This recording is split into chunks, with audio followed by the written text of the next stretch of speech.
भैया तो आज हमारा टॉपिक है breathing and exchange of gases. तो बेसिकली जब हमने बहुत छोटे से ही सुन रखा होगा ब्रीथिंग वर्ड का मतलब, और आमतौर पे हमने रेस्पिरेशन को भी साथ में कंपेयर कर दिया। एट द सेम टाइम यहाँ पे एक और चीज़ देखिए, एक्सचेंज ऑफ गैसेस।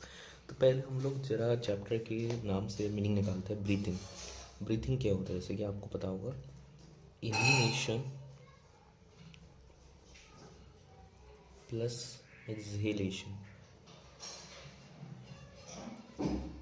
इलेक्ट्रिजेशन मतलब क्या? In air out.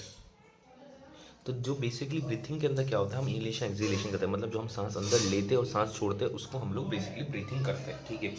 अब इसके बाद एक और टर्म दे रखा है जो जो सांस अंदर लेते हैं, that is in taking in of air, उसको हम इनहेलेशन करते हैं, और giving out of carbon dioxide, exhalation मतलब गिविंग आउट ऑफ एयर, उसको हम एक्सहेलेशन करते हैं। और जो मेन कंपोनेंट होता है इनहेलेशन में जिसकी हम यूज़ है, दैट इज ऑक्सीजन। ऑक्सीजन की सबसे ज़्यादा यूज़ होती है, उसको हम इनहेल करते हैं। At the same time exhalation, carbon dioxide का मेजॉरिटी कंपोनेंट हम लोग एक्सहेल करते हैं। ठीक है। वैसे एयर ही इनहेल और एक्सहेल की जाती है, बट कंपोनेंट जो हमारी हो है दैट इज कार्बन डाइऑक्साइड का एक्सहेल होना, और इनहेलेशन मतलब ऑक्सीजन को अंदर इनहेल कर लेना। ठीक है, अंदर ले लेना। ठीक है। Now next, exchange of gas, जो हमारे चैप्टर के नाम पे दे रखा है। बेसिकली एक्सचेंज का मतलब क्या होता है, जैसे कि हमारे टिश्यूज़ है और यहाँ पर अगर ब्लड वेसल्स आ रही है, ठीक है, तो ये जो ब्लड वेसल्स है ये टिश्यू की, ऑब्वियसली यहाँ पर रेस्पिरेशन होगा तो यहाँ पे कार्बन डाइऑक्साइड फॉर्म होगी, और वो कार्बन डाइऑक्साइड इसमें जाएगी ताकि वो बाद में फिर डीऑक्सीनेटेड ब्लड को ऑक्सीनेटेड होकर वापस टिश्यू में आ सके। एट द सेम टाइम जो ऑक्सीनेटेड ब्लड है वो इसके अंदर जा सके। तो ये एक्सचेंज जो है गैसेस का between tissues, blood waiter, at the same time जो हमारे एल्विलाई है, एल्विलाई भी आगे पढ़ेंगे। एल्विलाई बेसिकली लंग्स के अंदर एक वैस्कुलर स्ट्रक्चर होता है, बैग लाइक स्ट्रक्चर होता है, जिसमें के थ्रू हम लोग ऑक्सीजन को अंदर ले लेते हैं ब्लड वेसल्स में, और कार्बन डाइऑक्साइड को बाहर रिलीज कर देते हैं एल्विलाई के थ्रू बाहर एटमोसफेयर में। ठीक है, ये हो गया एक्सचेंज। अच्छा, एक और टर्म हमने सुना हुआ, that is respiration. Now what is respiration? Basically the break down of glucose and release of energy and release of energy in cell by oxygen भी हो सकता है और एनारोबिक मेथड भी हो सकता है। ठीक है। इन प्रेजेंस ऑफ ऑक्सीजन और एब्सेंस ऑफ ऑक्सीजन। ठीक है। अब इस बेसिस पे अगर आपको पता है, बेसिकली जो respiration is the break down glucose. जब ग्लूकोज हमारे बॉडी के अंदर जाता है, सेल ऑर्गेन्स में जाता है, ठीक है, तो सेल में ब्रेक डाउन होकर carbon dioxide plus water plus energy को रिलीज करता है। तो ये जो सेल के अंदर रिएक्शन होती है, इस रिएक्शन को बेसिकली हम रेस्पिरेशन कहते हैं। ठीक है। अब इसके बाद ये हमने समझ लिया, पहले ब्रीथिंग, देन उसके बाद एक्सचेंज ऑफ गैसेस, देन उसके बाद रेस्पिरेशन। अब यहाँ पर एक चीज़ हमने नोटिस की भी, मैंने कहा यहाँ पर प्रेजेंस ऑफ ऑक्सीजन और एब्सेंस ऑफ ऑक्सीजन। तो इस बेसिस पे there are two type of respiration. ठीक है। तो दो कौन से टाइप ऑफ रेस्पिरेशन हो सकते हैं, that is first is aerobic, then anaerobic. ठीक है। तो एरोबिक रेस्पिरेशन कब होगा? In presence of oxygen. ठीक है, नॉर्मल हमारे सेल्स में होता है ये। ठीक है। और इन एब्सेंस ऑफ ऑक्सीजन से जब होगा, तो ये इसको हम एनारोबिक करेंगे। ठीक है। और इसके अंदर अगर हम मसल्स की बात करें, तो मसल्स में जब एनारोबिक ऑक्सीजन होगा तो यहाँ पे लैक्टिक एसिड फॉर्म होगा, और वहीं अगर ईस्ट टाइप बैक्टीरिया वगैरह में होगा तो यहाँ पर एल्कोहल फॉर्म होगा। एट द सेम टाइम जो हमारी आरबीसीज है वो भी एनारोबिकली मेच्योर वाली जो है एनारोबिकली रेस्पायर करती है, मेच्योर आरबीसीज, एंड ऑब्वियसली उसके अंदर भी lactic acid component release out होता है। ठीक है। तो ये basically aerobic respiration, oxygen respiration in presence of oxygen होगा तो उसको एरोबिक करेंगे, और जो इन एब्सेंस होगा तो हम उसको एनारोबिक करेंगे। और ये बेसिकली साइटोप्लाज्म में होता है। ठीक है, साइटोप्लाज्म। ठीक, ये बेसिकली हमारा बेसिक इंट्रोडक्शन है, जहाँ पे हमने सबसे पहले पढ़ाई को समराइज कर लेते हैं कि breathing and exchange of gases. तो अब चैप्टर का नाम का मतलब है, पहली बात तो ब्रीथिंग क्या होता है? इनहेलेशन और एक्सहेलेशन। जैसे कि सांस हम अंदर लेते हैं और जो हम सांस बाहर रिस्पायर करते हैं, जो बाहर छोड़ते हैं, ठीक है। तो ये जो इनहेलेशन और एक्सहेलेशन का समय है उसको हम ब्रीथिंग कहते हैं। दैन उसके बाद एक्सचेंज ऑफ गैसेस। बेसिकली जब हमारे टिश्यू से ब्लड वेसल में ऑक्सीजन जाएगी और हमारे ऑक्सीजन कार्बन डाइऑक्साइड टिश्यू से हमारे कार्बन डाइऑक्साइड टिश्यू हमसे हमारे ब्लड वेसल में जाएगी, तो हम उसको एक तरह से एक्सचेंज कह सकते हैं गैसेस का। एट द सेम टाइम ये एक्सचेंज कहाँ पे होता है, ये होता है एल्विलाई के अंदर भी। एल्विलाई क्या है, बेसिकली एक वेस्कुलर बैग लाइक स्ट्रक्चर है हमारे लंग्स में, जिसके थ्रू जो ऑक्सीजन है वो हमारे ब्लड वेसल्स में जाता है और ब्लड वेसल्स से कार्बन डाइऑक्साइड बाहर जाती है, ठीक है। ये बाहर का साइन बना देता है, ठीक है। ये ऑक्सीजन अंदर आएगा, तो कार्बन डाइऑक्साइड जाएगी, कार्बन डाइऑक्साइड ब्लड वेसल में जाएगा, ऑक्सीजन अंदर आएगी टिश्यू में। उसके बाद रेस्पिरेशन का एक और टर्म आता है, दैट इज रेस्पिरेशन। आमतौर पर रेस्पिरेशन को लोग ब्रीथिंग से साथ साथ में जोड़ लेते हैं, बट देखो break down of glucose and release of energy in cells in presence of oxygen और एब्सेंस ऑफ ऑक्सीजन, ठीक है। देखो बेसिकली ब्रीथिंग के अंदर सिर्फ आप एयर को इनहेल और एक्सहेल कर रहे हो, वहाँ पर कोई भी ब्रेक डाउन ऑफ ग्लूकोज नहीं हो रहा। पर जब रेस्पिरेशन की बात आएगी तो यहाँ पर ग्लूकोज का ब्रेक डाउन होगा और at the same time bio product energy will be release. और इसके बायो प्रोडक्ट्स भी होते हैं, जैसे कि हमको पढ़ा अभी कि H2O हो गया, जैसे रिएक्शन में देखो ना, H2O है, एनर्जी है, कार्बन डाइऑक्साइड है, ये सब रिलीज हो गए। एट द सेम टाइम दो इसी के बेसिस पे प्रेजेंस और ऑक्सीजन बेस पे there are two type of respiration. पहला तो aerobic in presence of oxygen जो सेल्स में होती है normally, and absence of oxygen in absence of oxygen muscles में जैसे लैक्टिक एसिड फॉर्म होगा, ईस्ट में होगी तो एल्कोहल फॉर्म और मैच्योर आरबीसीज में होती है, और ये सब बेसिकली साइटोप्लाज्म में होती है, ठीक है। अब एक बार हम लोग जो हमारा चैप्टर है इसके अंदर हम लोगों को क्या पढ़ना है, हमको पढ़ना है ह्यूमन रेस्पिरेटरी सिस्टम। तो बेसिकली हमारे चैप्टर के अंदर है हमको किस किस बारे में बताया गया। एक तो पहला पैसेजेस के बारे में, दूसरा लंग्स के बारे में। अच्छा, पैसेज क्या है, that take in air and give out carbon dioxide या एयर ही होती है, बट उसके अंदर कार्बन डाइऑक्साइड कॉन्टेंट ज़्यादा होता है बॉडी का, ठीक है। तो ये जो गिव इन और आउट का जो एयर्स का और ये जो पैसेज है, ये पैसेज के थ्रू होता है, ठीक है। और that helps in taking air to lungs. और lungs major site where exchange of gases between tissues, basically between blood vessel and alveoli take place। Basically जो ये मेजर एक्सचेंज ऑफ गैस की साइड है जिसमें ब्लड और vessels के बीच में और जो एल्विलाई के बीच में, या जो मेजर साइड है जहाँ पर बेसिकली मेन जो गैसेस एक्सचेंज होगा ब्लड के अंदर या हमारी बॉडी और एटमॉस्फेयर के बीच में, वो बेसिकली लंग्स में होता है। और लंग्स तक के लाने का काम कौन करता है, ये पैसेजेस करते हैं, ठीक है। अब एक बार हम लोग जो है ना पैसेज एक बार हम लोग देख लेते हैं कि बेसिक कौन से हमारे बॉडी के अंदर पैसेजेस होते हैं जिसके कारण एयर हमारे बॉडी के अंदर आती है, ठीक है। तो सबसे पहले आपने अगर देखा होगा तो जो हमारी बाहर नोज़ होती है, ठीक है, ये नोज़ बना लेते हैं, ठीक। तो ये जो है ये बाहर का एक्सटर्नल नॉस्ट्रल्स, ये दो होते हैं, ठीक। और अंदर में आपको यहाँ पर नेसल पैसेज, फिर नेसल चैम्बर, ठीक है। और ये जो होते हैं यहाँ पर बोन्स होते हैं, ठीक है। तो बेसिकली ये हो गया सुपीरियर, ये हो गया मिडल, और ये हो गया इन्फीरियर। और इन सब को हम कंबाइन क्या कहते हैं, कॉलन क्लाया, ठीक है, बोन, और ये 6 होते हैं, ठीक। और ये जो है ये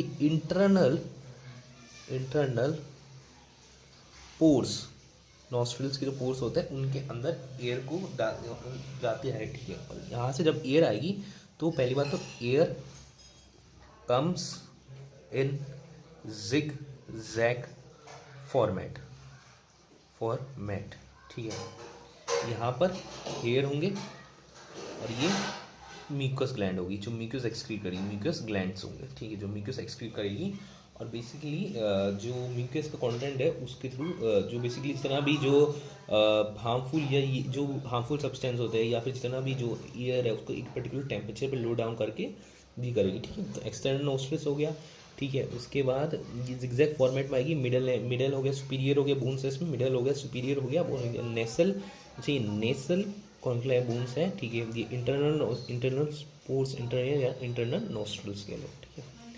और ये जो है यहाँ पे olfactory epithelium, olfactory epithelium basically हमको जो है स्मेल्स वगैरह के लिए आएगा, ठीक है। एयर एक्सटर्नल नोस्ट्रल होगा, ठीक है। ये कम्स इन जिगजैग मैनर। अब इसके बाद हम लोग जरा अब वो पैसेज के आगे का देख लेते हैं। तो यहाँ पे हमारी नोज हो गई।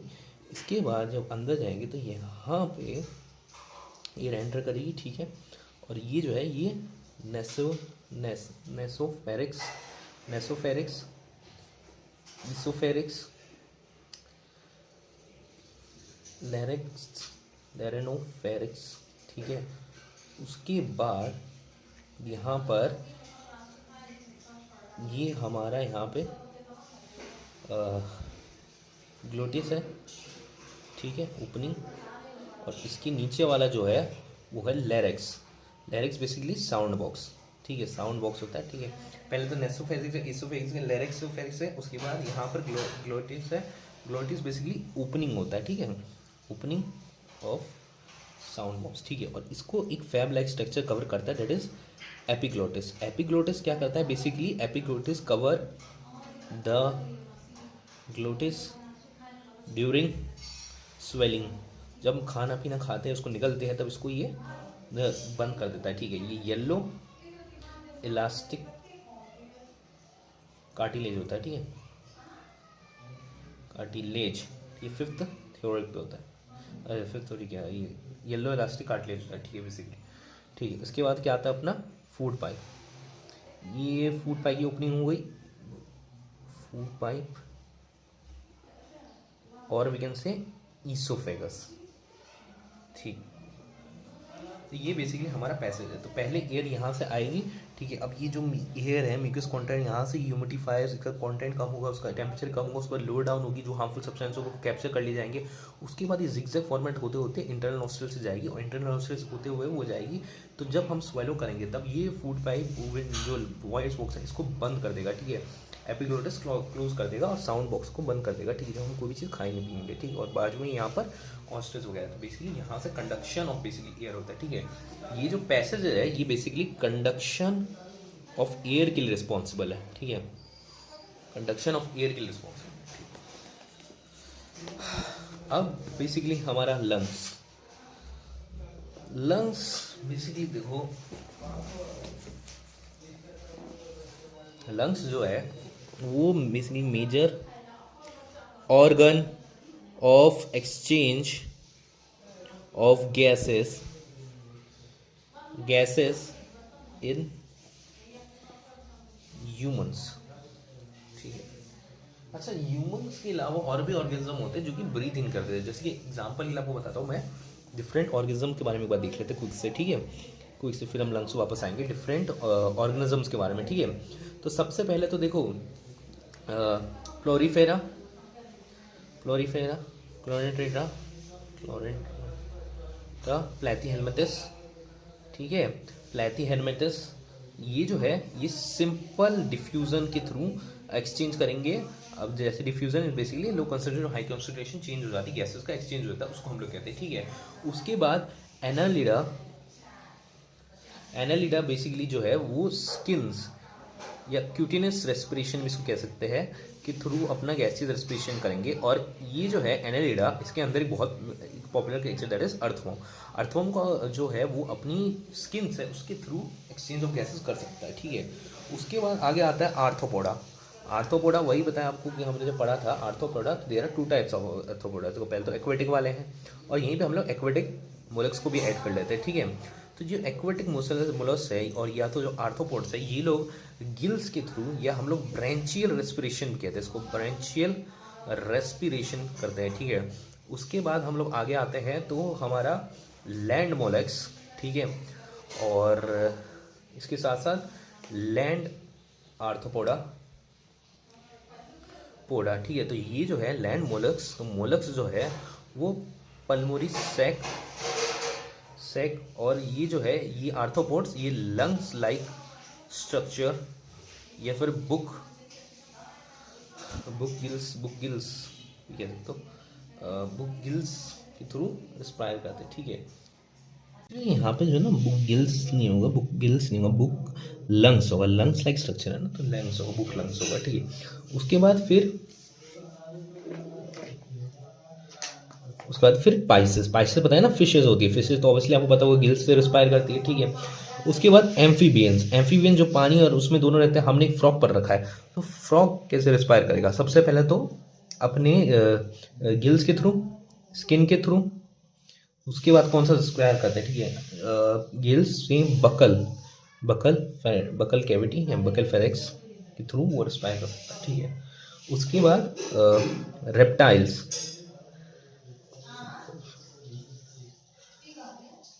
रेप्टाइल्स, एप्स और मैमल्स, ये जितने भी है ये सारे लंग्स के थ्रू रिस्पायर करते हैं, ठीक है। तो बेसिकली एक बार हम देख लेते हैं वापस से, प्रोलिफेरा क्रोनेटेड प्लैटिहेलमिंथस सिंपल डिफ्यूजन, ठीक है। उसके बाद Annelida earthworm skin cutaneous respiration. उसके बाद aquatic arthropod, aquatic mollusc gills branchial respiration. उसके बाद लैंड मोलस्क पल्मोनरी सैक या lungs like structure book gills, ठीक है। उसके बाद लैंड आर्थ्रोपोड के लिए पाइसेस, लैंड आर्थ्रोपोड के लिए lungs like structure book gills, ठीक है। वह पाइसेस गिल्स और amphibians gill skin buccal pharynx cavity. उसके बाद फिर रेप्टाइल्स, एप्स और मैमल ये लंग्स के थ्रू करते हैं, ठीक है। So here we are. Basically जो लंग्स है वो कहाँ लोकेटेड है? वो थ्योरिक कैविटी में लोकेटेड। अब तो थ्योरिक कैविटी है बेसिकली, ये आपका एमेडोमेन हो गया, ठीक है, और ये आपका डायफ्राम हो गया, तो ये डायफ्राम हो गया, और ये हो गया आपका थ्योरिक कैविटी बेसिकली। और ये डायफ्राम है, ये शेप, ये दोनों को डिफरेंशिएट करता है, ठीक है। और ये डोम शेप्ड मसल है जिसके पास ट्रेनिंग मसल्स है, जो कि बेसिकली ब्रीथिंग में हेल्प करती है, ठीक है, ब्रीथिंग में हेल्प करती है, ठीक है।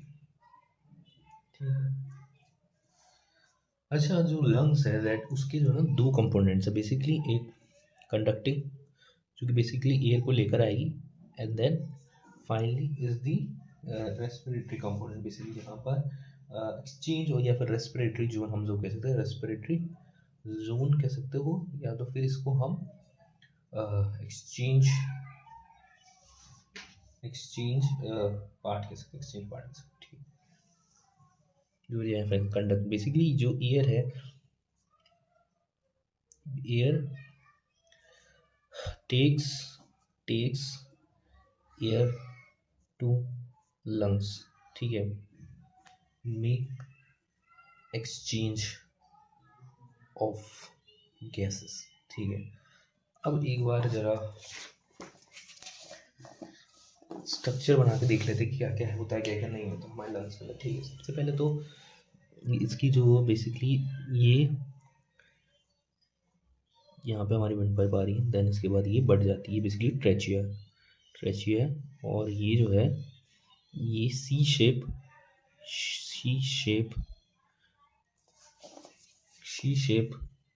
कार्टिलेजियस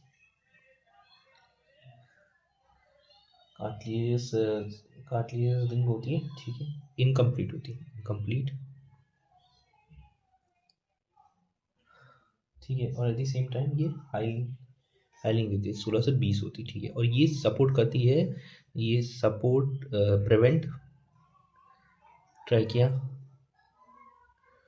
फ्रॉम कोलैप्स करने से रोकती है। और ये आकर के मिड थ्योरिक 5th वर्टिब्रे पे ब्रेक हो जाती है, ठीक है।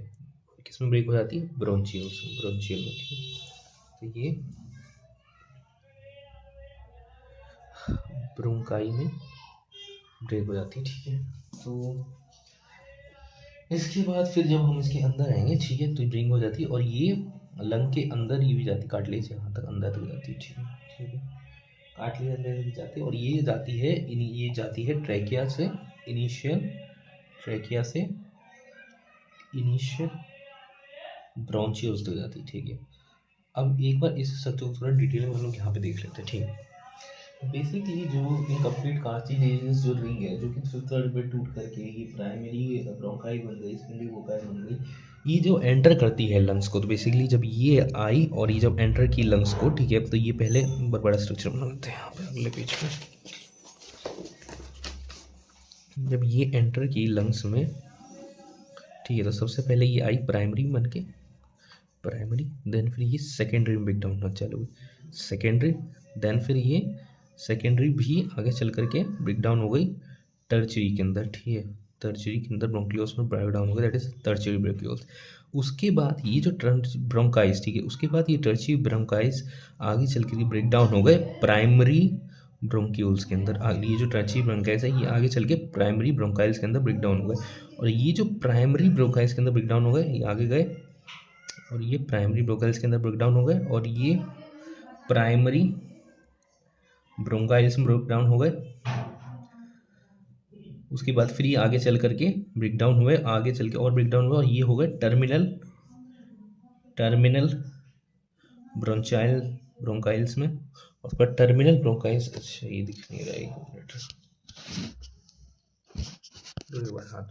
ब्रोंकाइल्स में ब्रेक डाउन हो गए। उसके बाद ये टर्मिनल ब्रोंकाइल्स जो आगे चल के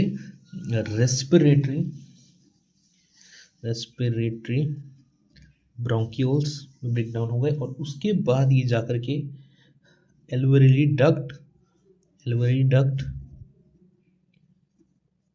और लास्ट में फिर एल्वेलाई में पहुंच गए, ठीक है।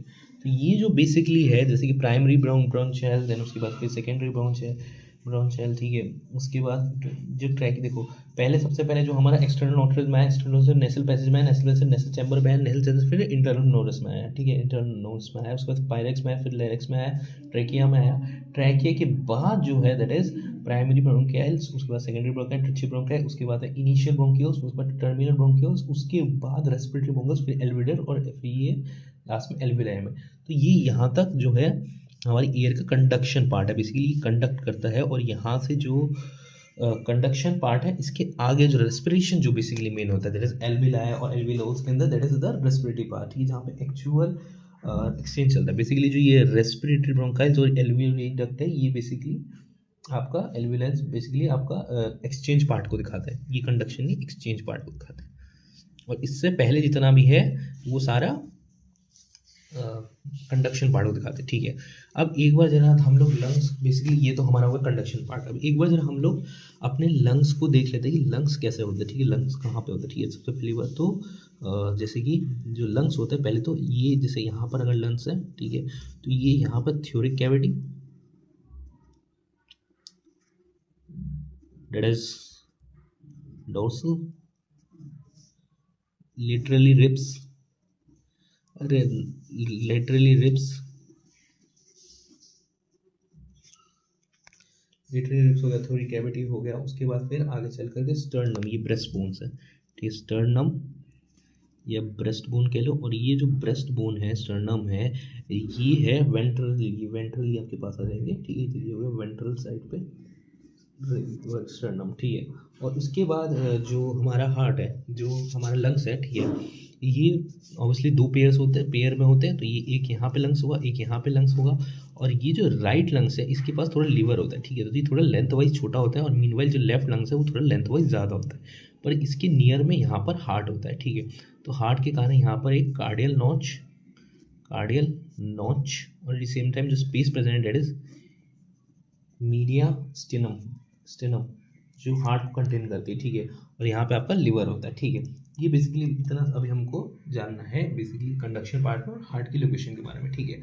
अब इसके बाद जो एल्विलाई है, ठीक है, उसका हम लोग अगले वीडियो के अंदर एक्सप्लेनेशन में देखेंगे, एट द सेम टाइम उसको अच्छे से पढ़ेंगे, ठीक है। अभी तो बेसिकली ये हमारा पोजीशन और कंडक्शन पार्ट का इंट्रोडक्शन की कहाँ से आते हैं, ठीक है। एक बार हम समराइज कर लेते हैं, ठीक है। सबसे पहले नॉस्ट्रल्स, नेसल पैसेज, देन फिर नेसल चैम्बर,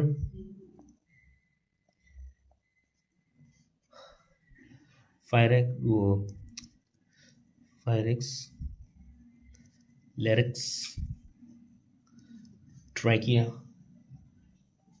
ठीक है। ट्रैकिया के बाद यहाँ पे देख लो, ट्रैकिया के बाद क्या आता है, ट्रैकिया के बाद आता है अपना ट्रैकियो अपना प्राइमरी ब्रोंक्यूल्स, ठीक है। उसके बाद फिर primary bronchi, secondary bronchi, tertiary, then फिर initial bronchioles, terminal bronchioles, respiratory bronchioles, alveolar duct और फिर एल्वेोलाई। तो ये बेसिकली हमारा पाथ ऑफ एयर है, ठीक है।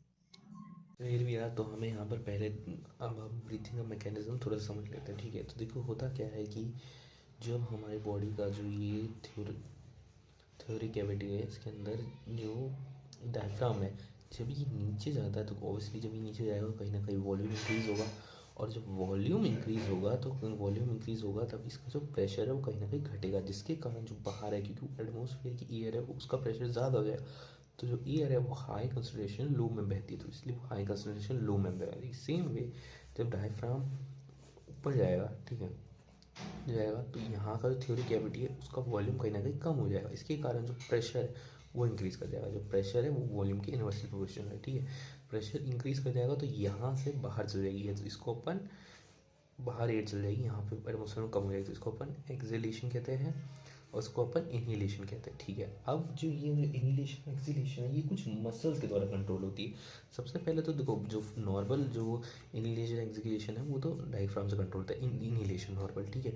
उसके बाद जो और अगर हम फोर्सफुली करना तो हमारे पास कुछ मसल्स होती है जो बेसिकली हमारे बॉडी को, जो हमारे जो वॉल्स है उनको कनेक्ट करती है, ठीक है। जैसे कि हमारा जो थ्योरिक चैम्बर है उसकी रिब्स, ठीक है, और जो स्टर्नम है उनको आपस में कनेक्ट करने का काम करती है मसल, जैसे कि इंटरकोस्टल मसल हो गई। सबसे पहले तो ये external intercostal muscle, sternal intercostal muscles, ये हो गई तुम्हारी इंटरनल कोस्टल मसल। उसके बाद हो गया तुम्हारा ये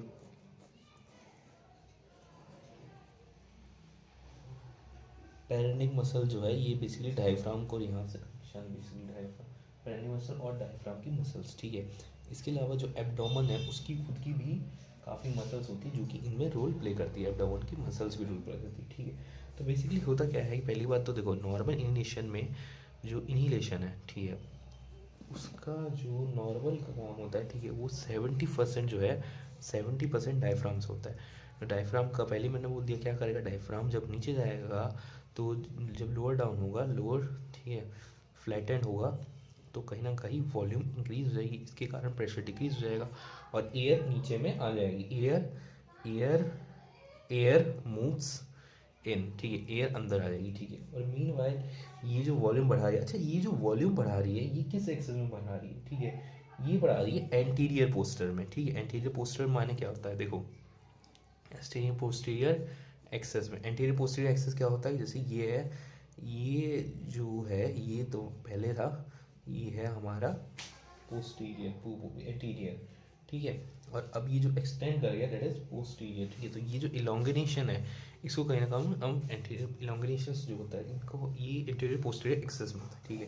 उसके बाद जो 30% हमारा, अच्छा ये नॉर्मल इनहेलेशन के बारे में बात रही है, और इनहेलेशन पता है ना कि जो हम सांस अंदर लेते हैं उससे, और 30% है वो एक्सटर्नल कोस्टल मसल से होती है, external intercostal muscle, internal coastal muscles. ये क्या करती है, रिब्स को एक्सपेंड कॉन्ट्रैक्ट करती है और अपवर्ड्स और आउटवर्ड्स मूव कर देती है, ठीक है। इसके कारण क्या होता है, एक मिनट ये कॉन्ट्रैक्ट करा दो, ठीक है, अपवर्ड्स और आउटवर्ड मूव करेक्टली होगा, आउटवर्ड मूव कर दी, इसके कारण क्या होगा, वॉल्यूम कहीं ना कहीं जो है वो इंक्रीज हो जाएगा, और वॉल्यूम कहीं ना कहीं इंक्रीज होगा तो प्रेशर डिक्रीज हो जाएगा, इसलिए बाहर एयर कम्स इन, ठीक है। और ये कहाँ से हुआ, ये डोर्सो वेंट्रल एक्सेस के कारण हुआ, डोर्सो वेंट्रल एक्सेस के कारण, ठीक है। जो ये आमने सामने होते हैं ना, ये डोर्सो वेंट्रल, जैसे कि पहले पढ़ाया था मैंने यहाँ पर, ये आपका डोर्सो हो गया, ये आपका वेंट्रल हो गया, वेंट्रल साइड हो गया, ठीक है, हमने पहले पढ़ा भी था, अगर मैं दिखाऊँ तो ये देखो, ये थ्योरी कैविटी डोर्सल, यहाँ पे स्टर्नम पे, ब्रेस्टबोन है जो वेंट्रल पे, ठीक है। तो वही मैंने कहा कि यहाँ पे वेंट्रल, यहाँ पे डोर्सल साइड। तो ये इंक्रीज हो जाएगा, ठीक है। और इसके कारण जो है एयर मूव कहीं ना कहीं इन आउट कर जाएगी, ठीक है। अब इसके बाद जो एक्सपीरेशन है वो बहुत नॉर्मल सा है, इसमें सारी जो मसल्स है वो बेसिकली रिलैक्स हो जाएगी। और जब सारे रिलैक्स जो नॉर्मल साइज में आ गया तो वॉल्यूम डिक्रीज कर गया, प्रेशर इंक्रीज कर गया, सारा प्रेशर इंक्रीज करते ही बाहर चला जाएगा, इसके कारण एयर बाहर मूव आउट हो जाएगी, ठीक है। अब इसके बाद हमारा जो है फोर्स्ड इन्हेलेशन पे आता है। फोर्स इन्हेलेशन में क्या होता है कि हमको ज़बरदस्ती इन्हेल करना है, तो ये जो फोर्स इन्हेल होता है ये अपन कैसे करते हैं, तो ये जो बेसिकली जितना भी रूल है फोर्स इन्हेलेशन का, इसके अंदर बेसिकली हमारी जो मसल्स होती है, ठीक है, जो मतलब हमारी जो मसल्स होती है इंस्पिरेशन, जैसे कि मसल्स होती है वो पहले कॉन्ट्रैक्ट करती है, ठीक है। मसल्स कौन सी कॉन्ट्रैक्ट करती है, जैसे कि स्केलन, ठीक है, पेक्टोरियल, उसके साथ साथ स्टेर्नो स्टेर्नो क्लेडोनेस्टेड, ये मसल जो होती है ये क्या करती है, रिब केज को जो है ना मूव्स मोर अपवर्ड और आउटवर्ड, और जब ज़्यादा आउटवर्ड इनवर्ड में तो वॉल्यूम कहीं ना कहीं इंक्रीज हो जाएगी और प्रेशर डिक्रीज हो जाएगा, इसलिए जो है एयर कम्स इन, ठीक है। उसके बाद एक्सपीरेशन यानी कि एक्सपायरेशन, ठीक है। एक्सपायरेशन में क्या होता है कि दो यहाँ पर रोल क्रिटिकल रोल होते हैं, पहले तो इंटीरियर कोस्टल मसल्स और हमारी कहीं ना कहीं एब्डोमेन मसल्स, ठीक है। एब्डोमेन मसल्स क्या करेगी, अगेन मूव्स करेगी रिब्स को इनवर्ड्स और डाउनवर्ड्स, इसके कारण कहीं ना कहीं वॉल्यूम डिक्रीज कर जाएगा, कहीं ना कहीं वॉल्यूम डिक्रीज कर जाएगा और प्रेशर इंक्रीज कर जाएगा, इसके कारण प्रेशर जैसे इंक्रीज होगा तो ये आउटवर्ड्स चल जाएगी एयर को, ठीक है। और वहीं पे इंटरकोस्टल मसल्स क्या करती है, हमारे एब्डोमेन मसल को कॉन्ट्रैक्ट करती है और उसके साथ साथ डायफ्राम को अपवर्ड्स मूव करती है, ठीक है, कॉन्ट्रैक्ट करती है और डायफ्राम को अपवर्ड मूव्स करती है।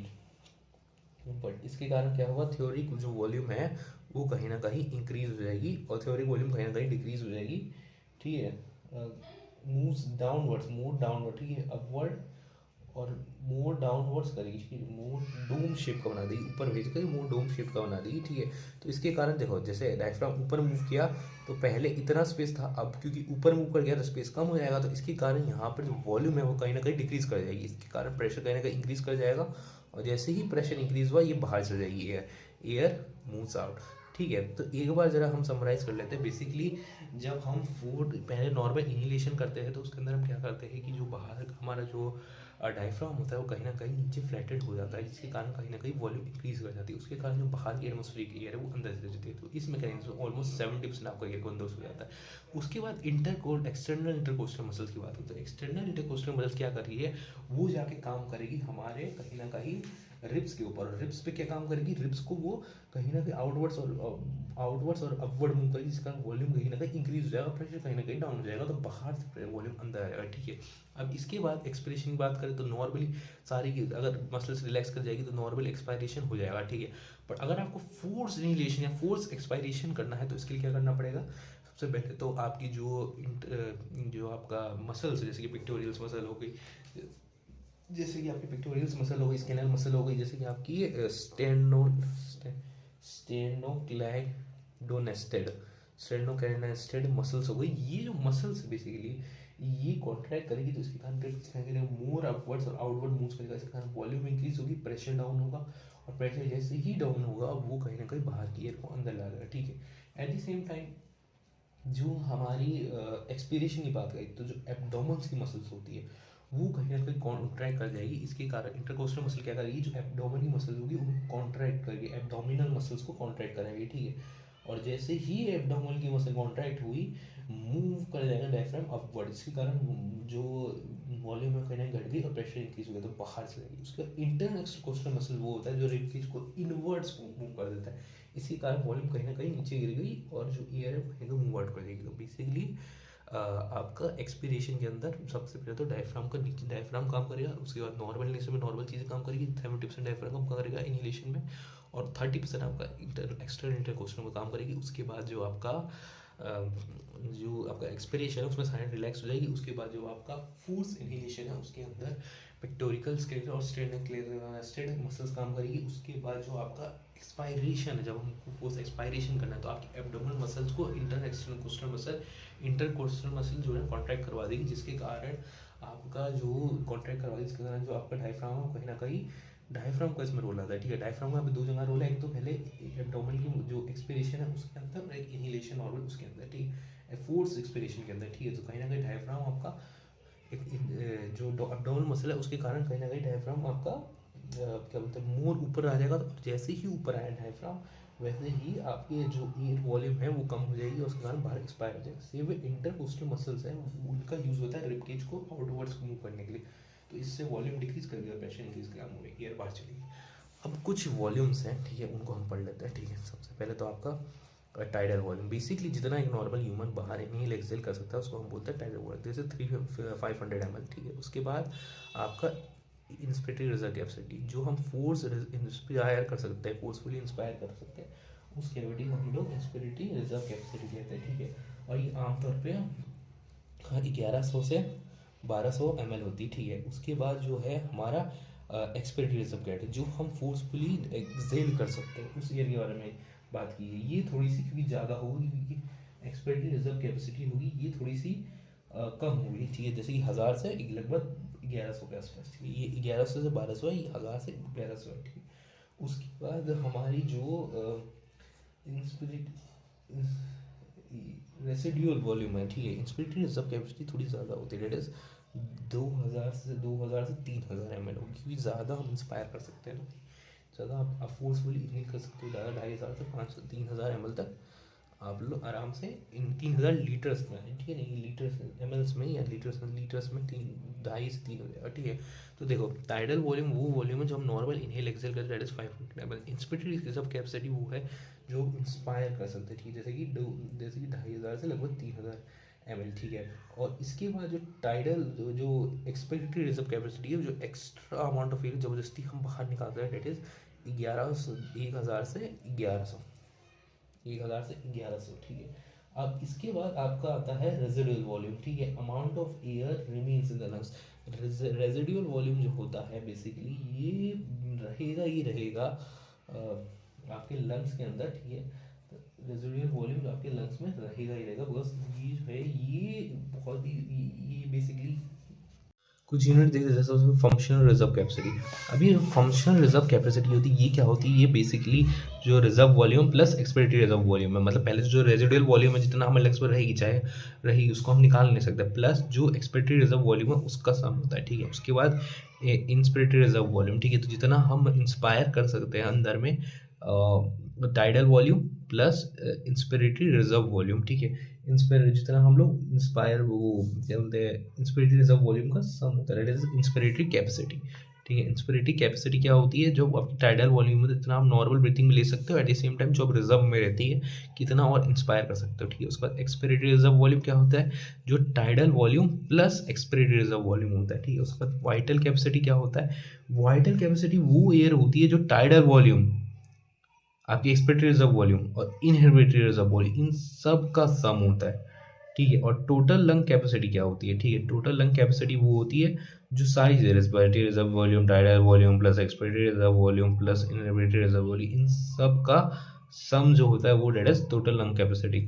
ठीक है, वो होती है। ठीक है, अब ये हमारी बेसिक यूनिट है। तो देखो जो फंक्शनल रिजर्व वॉल्यूम होता है वो हमारे जितना लंग्स में एयर है उसके बाद हम कितना और इंस्पायर कर सकते हैं उससे मतलब है। ठीक है, इंस्पिरेटरी कैपेसिटी आप कितना इंस्पायर कर सकते हो, तो जितना आप इनहेल कर सकते हो बेसिकली जितना आपका टाइडल वॉल्यूम है वो plus that is IRV that is inspiratory reserve volume. उसके बाद एक्सपिरेटरी रिजर्व वॉल्यूम जो आपका टाइडल वॉल्यूम है प्लस आप फोर्सफुली एक्सपायर कर सकते हो। ठीक है, उसके बाद वाइटल कैपेसिटी जो आपका टाइडल कैपेसिटी है प्लस जो expiratory reserve volume plus volume से जो एक्स्ट्रा वॉल्यूम से RV को छोड़, उसके बाद total capacity RV residual volume plus tidal volume, expiratory reserve volume और इनहिबिटेड लंग वॉल्यूम। उसके बाद है अब की डिवाइड है स्पायरोमीटर। स्पायरोमीटर बेसिकली हमारे जो वॉल्यूम्स हैं उनको मेजर, पल्मोनरी वॉल्यूम्स को मेजर करने का करता है, बट ऑब्वियसली क्योंकि आपको पता है कि रेजिडुअल वॉल्यूम को आप कभी भी एक्सपेल नहीं कर सकते, आप उसको मेजर नहीं कर पाओगे।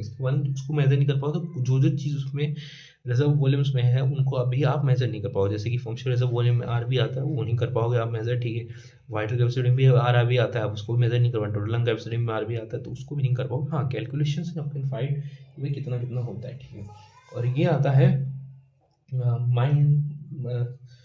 Minute ventilation. बेसिकली एक मिनट वेंटिलेशन क्या होता है, जो आपका टाइडल वॉल्यूम है मल्टीप्लाई कितनी बार आप ब्रीथ करते हो, 12 से लगभग 16 बार ब्रीथ करते हैं, तो लगभग 6000 से 8000 ml, दैट इज 6 से 8 लीटर आप एयर अपने अंदर लीन करते हो पर मिनट। इज द थिंग, ठीक है। तो अब ये यहीं पे रखते हैं, हम अगले नेक्स्ट पार्ट में देखेंगे हम एक्सचेंज हो गैसेस, एलवीओ के बारे में थोड़ा एलवीआई के बारे में देख लेते। तो बेसिकली एलवीआई एक सैक लाइक स्ट्रक्चर होता है जिसमें अंदर काफ़ी सारे ब्लड वेसल्स, जिसके अंदर काफ़ी सारे एलवीलर सेल्स होते हैं। और एलवीलर सेल्स जो होते हैं, एलवीलर सेल जो होते हैं, ये लेक्टिन सिक्रीट करते हैं जो लिपिड होता है, और ये सरफेस टेंशन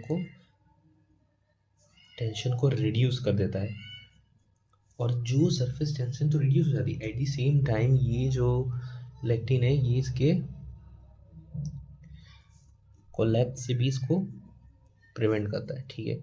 और उसके साथ साथ यहाँ पे न्यूमोसाइट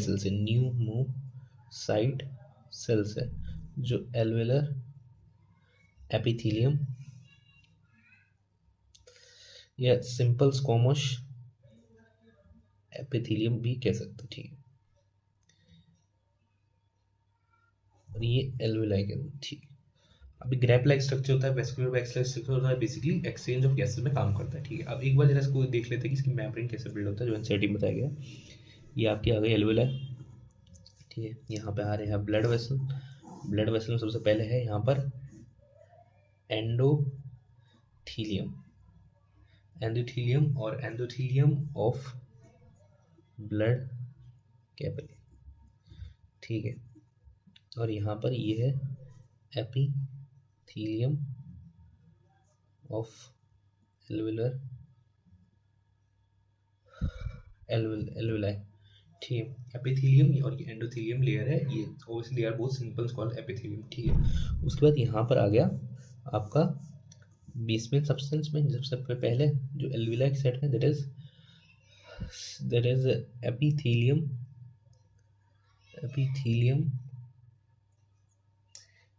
ये बेसिकली बेसमेंट सब्सटेंस है, और they are basically epithelium alveolar, ठीक है। Alveolar epithelium and they are basement membrane, ठीक है। बेसमेंट मेम्ब्रेन है, ठीक है। उसके बाद बेसमेंट मेम्ब्रेन ऑफ एल्वेलाई, ठीक है। Basement membrane of alveolar epithelium कह सकते हो या एल्वेलाई कह सकते हो, ठीक है। और ये यहाँ पर है basement membrane of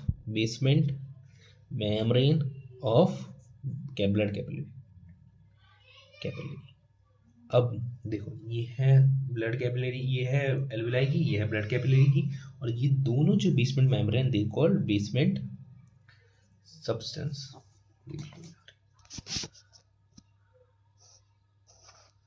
they are basement substance. अब इसके बाद इन्हीं के बीच में जो बेसिकली एक्सचेंज ऑफ गैसेस वगैरह चलेगा, ठीक है। और यहाँ पर जो फ्लो कर रहा है दैट है आरबीसी, जो बेसिकली आता है डीऑक्सीजनेटेड ब्लड और ऑक्सीजनेटेड ब्लड को ले जाकर काम कर देगी। यहाँ पे डीऑक्सीजनेटेड ब्लड से कार्बन डाइऑक्साइड को देगी, ऑक्सीजन ब्लड यहाँ पे दे देगी, ठीक। और इन तीनों की जो लेंथ हो जाएगा लेस देन 1 mm, ठीक है, ताकि ऐसी गैसेस का एक्सचेंज उसके आराम से, तो ये लेस देन 1 mm होती है, ठीक है। बेसमेंट मेम्ब्रेन होगा, diffusion membrane and then basically diffusion membranes, ठीक है। एल्वेलाई है और ये एक सेल लेयर होती है, ठीक है। ये जो होती है ये that is one cell layer क्या होता है, एल्वेलर एपिथेलियम जो होती है वन सेल लेयर है, और एंडोथेलियम ये भी वन सेल लेयर है, ठीक है। तो ये एंडोथेलियम भी कहाँ है, ये वन सेल लेयर है। तो बेसिकली ये सारी वन सेल लेयर होती है ताकि डिफ्यूजन इजीली हो सके, और एट द सेम टाइम ये लोग बेसमेंट सब्सटेंस को कंसिडर करते हैं कि बीच वाली जो मेम्ब्रेन है, ठीक है। और अब इसके बाद यहाँ पे हमारा बेसिकली जो आउटर स्ट्रक्चर है ये पूरा हो गया। अब हम नेक्स्ट वीडियो के अंदर स्टडी करेंगे कि कैसे गैसेस एक्सचेंज होता है, कौन से ग्रेडियंट्स में हेल्प करता है। सो हियर वी आर, चलो अब देखते हैं कि किस factor on which exchange of gases depends. सबसे पहला फैक्टर है that is concentration gradient. Basically जो गैस है उसकी प्रोबेबिलिटी है हाई कंसंट्रेशन से लो कंसंट्रेशन की तरफ मूव करना, ठीक है, टू लो कंसंट्रेशन मूव करना। अब बेसिकली जो गैसेस है, जैसे कि सबसे पहले हम लोग देख सकते हैं कि फॉर एग्जांपल मान लो एल्वेलाई में 50 यहाँ पे है और यहाँ पर ब्लड वेसल में 20 है फॉर एग्जांपल के लिए, तो ये जल्दी मूव कर जाएगा। और इसके बाद मान लो यहाँ पर अगर 10 और यहाँ 5 है, तो इनके बीच का डिफरेंस कम कितने का है, 5 का, और इनके बीच कितने का, इधर है 30 का। तो ये जो डिफरेंस ज़्यादा है, इसके कारण जल्दी जल्दी से गैस डिफ्यूज़ करेगी, ठीक है। तो high concentrated glucose at the same time जो कंसंट्रेशन का डिफरेंट है, उसके कारण गैसेस एक्सचेंज करते हैं, ठीक है। और इसके अलावा गैसेस का जो पार्शियल प्रेशर होता है, ठीक है, वो भी डिटरमाइन करता है। पार्शियल प्रेशर जो टोटल वो मिक्सचर के अंदर कितनी % गैस है, उसका भी प्रेशर डिटरमाइन करता है एक्सचेंज के लिए, ठीक है। More diffusion in partial pressure more exchange of gas, more जितना ज़्यादा डिफरेंस होगा पार्शियल प्रेशर का, उतना जल्दी एक्सचेंज ऑफ गैस की जाएगी, ठीक है। और उसके बाद जो सेकेंड है, that is solubility of gas. जितना ज़्यादा गैस किसी ब्लड वेसल या चीज़ में डिजॉल्व होगा, उतना जल्दी जा पाएगा। जैसे कि मान लो कि यहाँ से अगर जाना है तो CO2 अगर ज़्यादा डिजॉल्व है, फॉर एग्जाम्पल ज़्यादा होता है आमतौर पे, तो CO2 220 से 25 टाइम्स मोर डिजॉल्वेबल है लिपिड्स के अंदर देन ऑक्सीजन। कार्बन डाइऑक्साइड की 20 से 25 गुना ज़्यादा डिसॉल्बिलिटी होती है लिपिड्स की देन कंपेरेटिव टू ऑक्सीजन, ठीक है। सबसे ज़्यादा carbon dioxide then oxygen then फिर नाइट्रोजन गैस, ठीक है। इसके बाद डिटरमाइन करता है थिकनेस, मेम्ब्रेन की थिकनेस कैसे, जैसे कि हमको पता होगा less than 1 mm of Hg होता है एल्विलाई की, तब जाकर आराम से एक्सचेंज ऑफ गैसेस की जा सकती है। पर अगर इससे ज़्यादा हो तो डिसॉल्व नहीं होती। मान लो जितनी ज़्यादा थिक लेयर है, उतना मुश्किल हो गैस को उस पार जाना। कंप्लीटली पतली लेयर तो आराम से चल जाएगी, ठीक है। Third factor, second factor and the fourth factor is what, thickness, surface area. जितना ज़्यादा सरफेस एरिया होगा, उतना ज़्यादा गैस का एक्सचेंज करने के लिए ईजी होगा। जैसे कि एल्विलाई है, तो एल्विलाई क्या करती है, जो सरफेस एरिया है उसको इंक्रीज कर देता है, उसके कारण डिफ्यूजन आराम से हो पाएगा। अब कुछ प्रेशर ग्रेडियंट देख लेते हैं एक बार। जैसे कि सबसे पहले की बार एटमॉस्फेयर है, तो एटमॉस्फेयर में जो प्रेशर है ऑक्सीजन का, डेट इज 159 mmHg, और 0.3 इस कार्बन डाइऑक्साइड का mmHg। और जो हमारे एल्विलाई है, उसके अंदर जब गैस आएगी तो ये हो जाएगा आई थिंक 110, कितना हो जाएगा, ये हो जाएगा 104 mm of Hg, at the same time 40 mm of Hg of carbon dioxide, ठीक है। और जब 40 देखो एक बार हम नेक्स्ट पेज पे कर लेते हैं।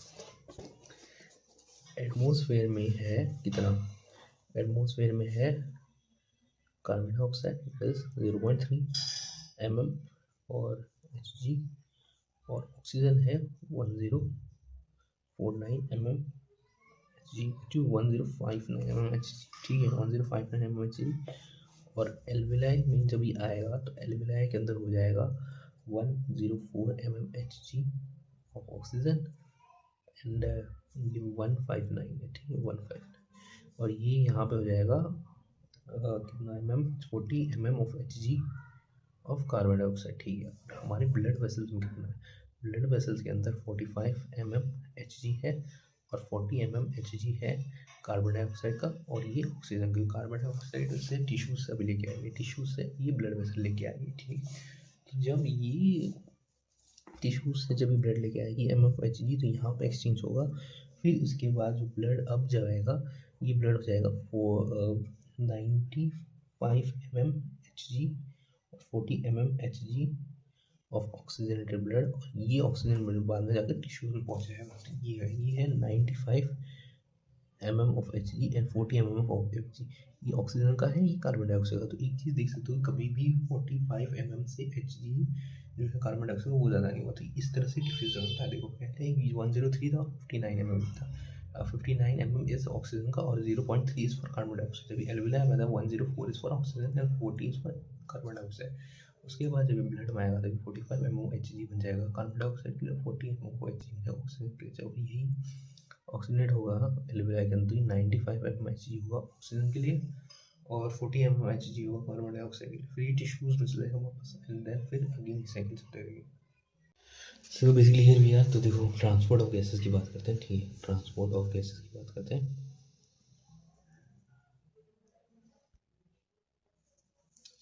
ठीक है, देखो ऑक्सीजन जो है वो 97% जो है वो RBC या फिर हीमोग्लोबिन के थ्रू ट्रांसफर हो जाती है, HB से रिएक्ट करके हीमोग्लोबिन ऑक्सीडेट, और ये रिवर्सिबल रिएक्शन है कि दोनों तरफ से हो सकता है, ठीक है, टूट भी सकता है, बन भी सकता है। और ये ये हीमोग्लोबिन के साथ होता है, और ये रेड कलर का पिगमेंट होता है हीमोग्लोबिन, ठीक है।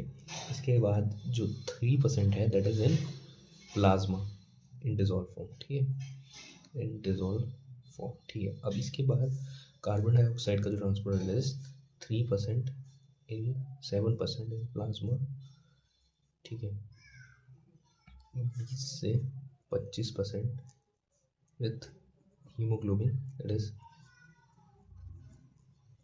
कार्बोएमिनो हीमोग्लोबिन, ठीक है। और ये ग्लोबिन पार्ट से बाइंड करता है, ग्लोबिन पार्ट से बाइंड करता है ऑफ हीमोग्लोबिन, ठीक है। ये बेसिकली जो ऑक्सीजन है दैट बाइंड विथ आयरन, ठीक है, आयरन साथ बाइंड करता है। और हीमोग्लोबिन में कम से कम 4 आयरन होते हैं, तो ये 4 ऑक्सीजन को कैरी कर सकता है अपने साथ, ठीक है। ये हीमो पार्ट के साथ होता है, ठीक है। और ये जो है basically carbon dioxide globulin part के साथ करता है, ठीक है। और ये जो बचा अभी बाकी 60 से 70% जो है दैट इज बायोकार्बोनेट्स। बायोकार्बोनेट्स क्या होते हैं बेसिकली, जब वाटर और कार्बन डाइऑक्साइड आपस में रिएक्ट करते हैं तो बेसिकली कार्बन फॉर्म होते हैं, और यहाँ से H+ निकल जाता है, और उसके साथ साथ कार्बोनेट HCO3 कार्बोनेट बन जाता है, ठीक है। और ये होता है कार्बोनिक एनहाइड्रेस एंजाइम, ये ज़्यादा प्रेजेंट है इन आरबीसी में ज़्यादा है और प्लाज्मा में लेस है, तो ठीक है। अब इसके बाद हमें कुछ कुछ बेसिक स्टैटिकल चीज़ दी गई, जैसे कि 15 ग्राम हीमोग्लोबिन पाया जाता है इन 100 ml ब्लड में, ठीक है।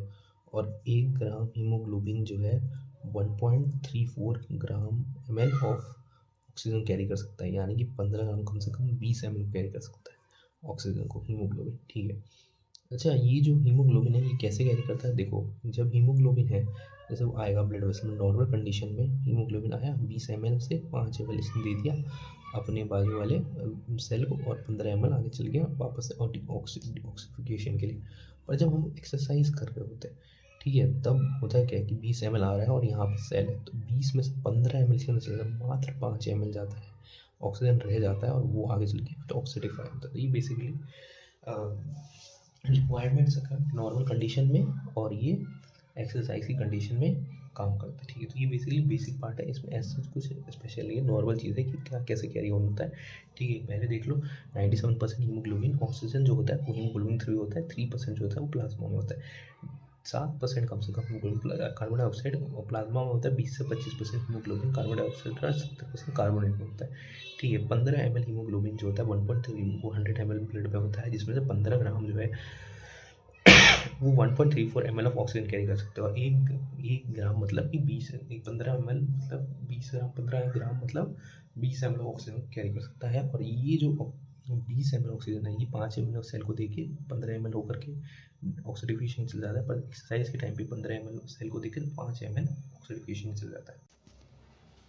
सो हियर वी आर, तो हम लोग जल्दी से देख लेते हैं एक बार अपना ऑक्सीजन डिसोसिएशन कर्व, ठीक है। देखो कुछ इस प्रकार का कर्व होता है, और इसका जो 50 वैल्यू है जहाँ पे पार्शियल, जहाँ पे 50% जो हीमोग्लोबिन हो 50% सेटिस्फाई हो जाता है, मतलब सेचुरेट हो जाता है, मतलब 50% डन हो जाता है, अटैच हो जाता है, इट इज़ 30 mmHg, ठीक है। अब दूसरी बात कि ये कौन से फैक्टर होते हैं, देखो अगर ये इस तरफ मूव करेगा यानी राइट साइड, तो इसका मतलब कहीं ना कहीं जो ऑक्सीजन की एफिनिटी वो कम है, तभी इसको ज़्यादा पार्शियल प्रेशर लग रहा है ऑक्सीजन का अटैच होने की। इसका मतलब कहीं ना कहीं कुछ और ऐसे फैक्टर है जो उसको रिड्यूस कर रहे हैं, ऑक्सीजन को अटैच होने से रोक रहे हैं। और अगर यहाँ पे होता है तो वो बहुत जल्दी अटैच हो गया, अपनी फुल वैल्यू को फुलफिल कर लेगा, ठीक है। तो इस तरफ अटैच होने की क्या क्या वैल्यू होती है, पहले तो अगर H+ आयन इंक्रीज हो गए, H+ आयन कैसे है देखो, जैसे कि कार्बन डाइऑक्साइड तो C2CO3 हमने पढ़ा था, ये डिसोशिएट हो जाता है C++ CO3 नेगेटिव में, तो ये इसके कारण इंक्रीज हो सकता है। एट द सेम टाइम कि कार्बन डाइऑक्साइड के अटैचमेंट के कारण इंक्रीज हो सकता है, ठीक है। देख लेते हैं अच्छे से, मिड फोकस आ जाएगा। हाँ देखो बेसिकली जब कार्बन डाइऑक्साइड कंसंट्रेशन बढ़ेगा तो पार्शियल प्रेशर बढ़ेगा, उसके कारण जो पार्शियल प्रेशर इंक्रीज होगा कार्बन डाइऑक्साइड का, तो कहीं ना कहीं जो ये कार्बन डाइऑक्साइड है ये वाटर के साथ रिएक्ट करके कार्बन ये C2SCO3 फॉर्म कर लेगा, और ये कार्बनिक एनहाइड्रस एंजाइम के कारण होता है, ठीक है। और इसके बाद ये ऑक्सीडेज कर जाएगा तो ये H प्लस आयन दे देगा, जिस कारण H प्लस आयन की कंसंट्रेशन बढ़ जाएगी। एट द सेम टाइम जो HbO2 है, जब ये H प्लस से रिएक्ट करेगा तो ये कहीं ना कहीं HbH बना लेगा और ऑक्सीजन को अलग तोड़ देगा। इसके कारण ये जो हीमोग्लोबिन है वो भी अटैच नहीं होगा, ठीक है। तो अब ये डिसोसिएशन को लीड कर देता है, ठीक है, ऑफ हीमोग्लोबिन। दूसरा टेम्परेचर, अगर टेम्परेचर बढ़ जाएगा तो जो अमीनो की चेन्स होते हैं उनके अंदर डिग्रेडिविटी आ जाएगी, इसके कारण जो H हीमो का स्ट्रक्चर है वो डिग्रेड हो जाएगा, तो ऑक्सीजन अच्छे से अटैच नहीं हो पाएगा, ठीक है। तो तीसरा, अगर टेम्परेचर इंक्रीज हो गया, टेम्परेचर इंक्रीज हो गया तब भी ये होगा। और उसके बाद टेम्परेचर इंक्रीज, ये मैं बता रहा हूँ राइट साइड से करने का, जब ऑक्सीजन अटैच नहीं हो पाएगा तो राइट साइड ये ग्राफ मूव कर जाएगा, क्योंकि उसकी एफिनिटी कम हो जाएगी, कि ऑक्सीजन को ज़्यादा टाइम ऑफ प्रेशर लगेगा अटैच होने के लिए, क्योंकि अटैच होने की प्रोबेबिलिटी कम हो चुकी है इनफैक्ट इस कारण अमीनो के डिग्रेड कर जाएगा। उसके बाद जो बीपीजी होता है, इट इज़ बायफॉस्फोग्लिसरेट। तो बायफॉस्फोग्लिसरेट जो होता है basically that break down glucose और कैटाबॉलिज्म करके जो कैटाबॉलिज्म करता है, जिसके कारण जो Hg का स्ट्रक्चर अगेन ब्रेक डाउन हो जाता है, और जिस स्ट्रक्चर ब्रेक डाउन के कारण अगेन ऑक्सीजन अप्लाई नहीं हो पाता, और फिर से क्या परिणाम होता है कि जो ऑक्सीजन है उसका ग्राफ अगेन इधर हो जाता है, ठीक है। तो अगेन इस बीपीजी के भी इंक्रीज होने से ये सब काम होता है, ठीक है। बीपीजी की इंक्रीज होने से, टेम्परेचर की इंक्रीज होने से, H प्लस आयन की इंक्रीज होने से, अच्छे से लिखते हैं एक बार, बीपीजी के इंक्रीज होने से, टेम्परेचर के इंक्रीज होने से, H प्लस आयन की इंक्रीज, और H प्लस आयन इंक्रीज होंगे तो इसका मतलब पीएच भी कहीं ना कहीं इंक्रीज हो जाएगा। और अगर ऑक्सीजन का पार्शियल प्रेशर कम है तो ये भी हो सकता है, ठीक है। उसके बाद पीएच हो सकता है, ऑक्सीजन का पार्शियल प्रेशर होता है, कार्बन डाइऑक्साइड का पार्शियल प्रेशर हो सकता है, टेम्परेचर का इंक्रीज हो सकता है, उसके बाद temperature, BPG, partial pressure, H plus ion और और क्या हो सकता है, इन सब चीज़ इन फैक्टर्स कारण हो सकता है। और इसके अलावा अगर हम देखेंगे जो लेफ्ट साइड का कर्व है, तो इन्हीं सब का अपोजिट मान लो, ठीक है। सबसे पहले कि partial pressure of oxygen increase कर गया तो आराम से अटैच होगा, partial pressure carbon dioxide decrease हो तो भी आराम से होगा, H प्लस आयन डिक्रीज कर गया तो भी होगा, पीएच इंक्रीज कर गया तो भी होगा, टेम्परेचर डिक्रीज कर गया तो भी होगा, और बीपीजी भी डिक्रीज कर गया तो इसका होगा। जो हो रहा है जिससे कि कार्बन डिसोशिएट हो रहा है उतना इसको अपोजिट कर दो तो वो एसोसिएट होने लगेगा, ठीक है। तो ये बेसिकली कॉन्सेप्ट था हमारा 350p का। तो ये 50 जो पार्शियल, ये जो 50% डिसोसिएशन की वैल्यू है, बेसिकली इस पे जितनी भी हीमोग्लोबिन स्ट्रक्चर, जैसे कि 4 अटैच होता है ऑक्सीजन, जब 2 हो जाएंगे तो भी सेचुरेट हो जाएगा, ठीक है। अब इसके अलावा कुछ कुछ ग्राफ्स में दे रखे हैं। सबसे पहले तो हमारे जो मायोग्लोबिन है, बेसिकली जो ऑक्सीजन कैरियर है इन मसल्स, ठीक है। मायोग्लोबिन, ठीक है। तो मायोग्लोबिन जो है बेसिकली वो एक F2I+ को ही कैरी कर सकता है और एक ऑक्सीजन, तो इसका बहुत जल्दी डिसोसिएशन करवा देगा, ठीक है। उसके बाद जो हमारा जो फीटल का है, दैट इज जो हमारा ह्यूमंस का, ठीक है, अडल्ट, किसी भी अडल्ट का, तो उसके अंदर 2 चेंज होती है, that is α2 and that is β2, ठीक है। देन इसके बाद फीटल का, कोई भी बच्चे का जैसे होता है, तो बच्चे का जो H+ होता है उसमें 2 होते हैं, जैसे α2 और γ2। तो ये जो होता है इसकी एफिनिटी ज़्यादा होती है ऑक्सीजन की, तो ये ज़्यादा जल्दी ऑक्सीजन को अपनी तरफ अटैच कर लेगा। तो जो पार्शियल प्रेशर होता है, सैचुरेशन होता है, ठीक है, वो एक बार जरा देख लो, सैचुरेशन, ठीक है।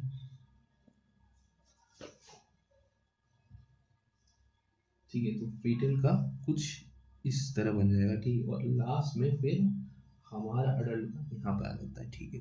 तो हमारा अडल्ट का सबसे लास्ट में, ठीक है, यहाँ पर अडल्ट का है। उसके बाद फीटस का है। फीटस का क्यों है, क्योंकि जो गामा चेन है उसकी ज़्यादा प्रोबेबिलिटी होती है अटैचमेंट की, तो ज़्यादा अटैचमेंट होगी जल्दी ये सेचुरेट हो जाएगा, मतलब जल्दी जैसे 4 साइड्स है, 4 के साइड्स के 2 भर जाएंगे तो हम बोल देंगे 50% का सेचुरेशन हो चुका है। तो ये 2 साइड भरने का काम है ये, क्योंकि एफिनिटी ज़्यादा से ज़्यादा जल्दी भर लेगा। सेम वे मायोफ्रेजिंग सब एक ही है तो ये भी जल्दी करेगा, पर ह्यूमन एडल्ट के पास 2 है इसलिए ये स्लो करेगा, ठीक है। तो ये हमारा हो गया एक एक्सप्लेनेशन, ठीक है। और बाकी टेम्परेचर का बताया, इसको हम डिसोसिएशन हो जाएगा, ठीक है। तो ये भी हो गया हमारा यहाँ पर। अब इसके बाद हमको अब पढ़ना है ऑक्सीजन कैसे टिश्यूज़ में कैरी होता है और कैसे डिसोसिएट होता है, ये सारी चीज़ हमको पढ़नी है नेक्स्ट लेक्चर में यार। तो अब हम देख लेते हैं कि टिश्यूज़ में कैसे एक्सचेंज होता है। जैसे ये सेल है, ठीक है, पहले तो ये सेल है। दूसरी बात कि यहाँ पर हमारा RBC आया, ठीक है, RBC बहुत बड़ा बना लेते हैं, ठीक है। ये हमारा RBC आया, ठीक है, और यहाँ पे हमारी सेल्स है, ये टिश्यूज़ है, ठीक है। अब मुझे क्या करना है, मुझे ये जो कार्बन डाइऑक्साइड है ये टिश्यूज़ के अंदर भेजनी है और ऑक्सीजन ब्रेक डाउन करके इसके अंदर लाना है। तो देखो जो HB है हीमोग्लोबिन, वो कार्बन डाइऑक्साइड रिएक्ट करके, क्योंकि कंसंट्रेशन ज़्यादा है, HbCO2 फॉर्म कर लेता है, ठीक है, और ये रिवर्सिबल है, ठीक है। और इसके साथ साथ जो ये HbCO2 फॉर्म करता है, इसके बाद जो H2O है वो कार्बन डाइऑक्साइड के साथ रिएक्ट करके H2CO3 फॉर्म कर लेता है, और इसमें से एक हाइड्रोजन निकल जाता है और प्लस HCO3 निकल जाता है, ठीक है। तो ये HCO3 बाहर चला जाएगा, और ये जो H प्लस है, ये जो है H प्लस वो HbO2 के साथ रिएक्ट करके यहाँ पे फॉर्म कर लेगा, HbO2 के साथ रिएक्ट करके यहाँ पे फॉर्म कर लेगा HbH प्लस O2, यहाँ पे HbH प्लस O2 फॉर्म कर लेगा, ठीक है। और ये जो बाहर गया है ये CHCO3, ये सोडियम और जो है हमारे अलग अलग टाइप के जो K प्लस वगैरह इनके साथ रिएक्ट करके आपस में करता है, और ये क्योंकि ये बाहर चले गया तो इसकी पीएच को मेंटेन करना पड़ेगा, तो पीएच को मेंटेन के लिए क्लोरीन अंदर आ जाता है पीएच मेंटेन करने के लिए, ठीक है। और ठीक है, ये पीएच को मेंटेन करने के लिए क्लोरीन का मतलब बाहर गया एक तो क्लोरीन नेगेटिव अंदर आ गया, ठीक है। और ये जो है ये बफर फॉर्म करते हैं, बफर वो होते हैं जो अपना पीएच मेंटेन करके रखते हैं, ठीक है। और इसको अपन कहते हैं, इस फिनोमेनन को जो क्लोरीन का अंदर आना है, that is chlorine chloride shift. इसको क्लोराइड शिफ्ट करते हैं, जबकि क्लोरीन अंदर आ जाता है इस नेगेटिव कंसंट्रेशन को मेंटेन करने की, या फिर हैमबर्गर फिनोमिना, ठीक है। और एट द सेम टाइम जो ये पार्शियल प्रेशर ऑक्सीजन को बढ़ने के, पार्शियल प्रेशर कार्बन डाइऑक्साइड को बढ़ने के कारण जो अनफोल्डिंग ऑफ ऑक्सीजन हुई है, ठीक है, इस इनफोल्डिंग ऑफ, एक बार देख लो इससे, अनफोल्डिंग ऑफ ऑक्सीजन हुई है, इसको हम लोग कहते हैं बोर्स इफेक्ट कहते हैं, ठीक है। एट द सेम टाइम जो ये है 97% कार्बन ऑक्सीजन इसमें ट्रैवल होता है, 7% जो थी या 3% जो कार्बन डाइऑक्साइड है वो ऑक्सीजन है वो प्लाज्मा के फॉर्म में होता है। और अगर हम कार्बन डाइऑक्साइड की बात करें तो यहाँ पर जो WBCs है बायोकार्बोनेट वगैरह के फॉर्म में ऑलमोस्ट आप देखोगे 70% करता है, और 20 से 25% RBC फॉर्म में करता है, ठीक है। और यहाँ पर जो देखा जाए तो 7% प्लाज्मा से भी आपका कार्बन डाइऑक्साइड आता है, इधर 7% इसमें आ जाएगा, ठीक है। तो ये भी चीज़ है, ठीक है। अब इसके बाद 7% प्लाज्मा में भी कार्बन डाइऑक्साइड आ जाएगा इस सेल से, ठीक है। अब इसके लिए यार तो अब हम देख लेते हैं कि टिश्यूज़ में कैसे एक्सचेंज होता है। जैसे कि ये सेल है, ठीक है, पहले तो ये सेल है। दूसरी बात कि यहाँ पर हमारा RBC आया, ठीक है, RBC बहुत बड़ा बना लेते हैं, ठीक है। ये हमारा RBC आया, ठीक है, और यहाँ पे हमारी सेल्स है, ये टिश्यूज़ है, ठीक है। अब मुझे क्या करना है, मुझे ये जो कार्बन डाइऑक्साइड है ये टिश्यूज़ के अंदर भेजनी है और ऑक्सीजन ब्रेक डाउन करके इसके अंदर लाना है। तो देखो जो HB है हीमोग्लोबिन, वो कार्बन डाइऑक्साइड रिएक्ट करके जो कंसंट्रेशन आ रहे हैं वो HbCO2 फॉर्म कर लेता है, ठीक है, और ये रिवर्सिबल है, ठीक है। और इसके साथ साथ जो ये HbCO2 फॉर्म करता है, इसके बाद जो H2O है वो कार्बन डाइऑक्साइड के साथ रिएक्ट करके H2CO3 फॉर्म कर लेता है, और इसमें से एक हाइड्रोजन निकल जाता है और प्लस HCO3 निकल जाता है, ठीक है। तो ये HCO3 बाहर चला जाएगा, और ये जो H प्लस है, ये जो है H प्लस वो HbO2 के साथ रिएक्ट करके यहाँ पे फॉर्म कर लेगा, HbO2 के साथ रिएक्ट करके यहाँ पे फॉर्म कर लेगा HbH प्लस O2, यहाँ पे HbH प्लस O2 फॉर्म कर लेगा, ठीक है।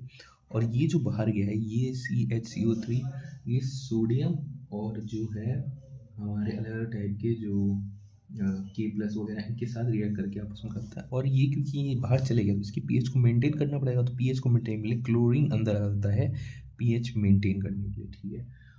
और ठीक है, ये पीएच को मेंटेन के लिए क्लोरीन का मतलब बाहर गया एक तो क्लोरीन नेगेटिव अंदर आ गया, ठीक है। और ये जो है ये बफर फॉर्म करते हैं, बफर वो होते हैं जो अपना पीएच मेंटेन करके रखते हैं, ठीक है। और इसको अपन कहते हैं, इस फिनोमेनन को जो क्लोरीन का अंदर आना है, that is chlorine chloride shift. इसको क्लोराइड शिफ्ट करते हैं, जबकि क्लोरीन अंदर आ जाता है इस नेगेटिव कंसंट्रेशन को मेंटेन करने की, या फिर हैमबर्गर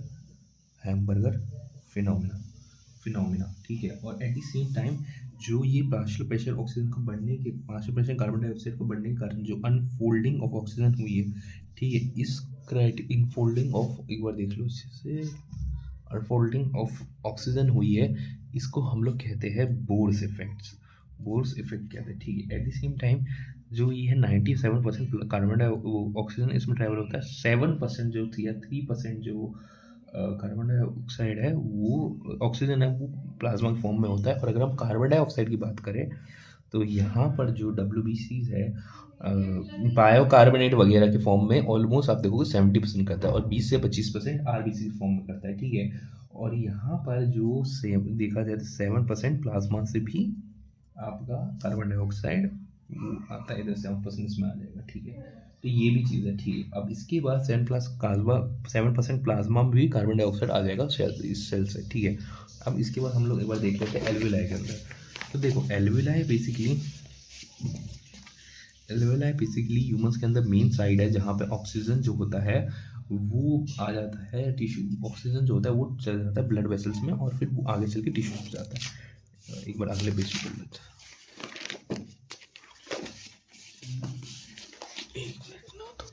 थोड़ा कैमरा का एडजस्टमेंट कर लो। तो हाँ, एल्विलाई के अंदर हमको देखना है। अब एल्विलाई बेसिकली ह्यूमंस के अंदर मेन साइड है जहाँ से ऑक्सीजन हमें आता है, ठीक है। और यहाँ पर हमारे टिश्यूज है, ठीक है।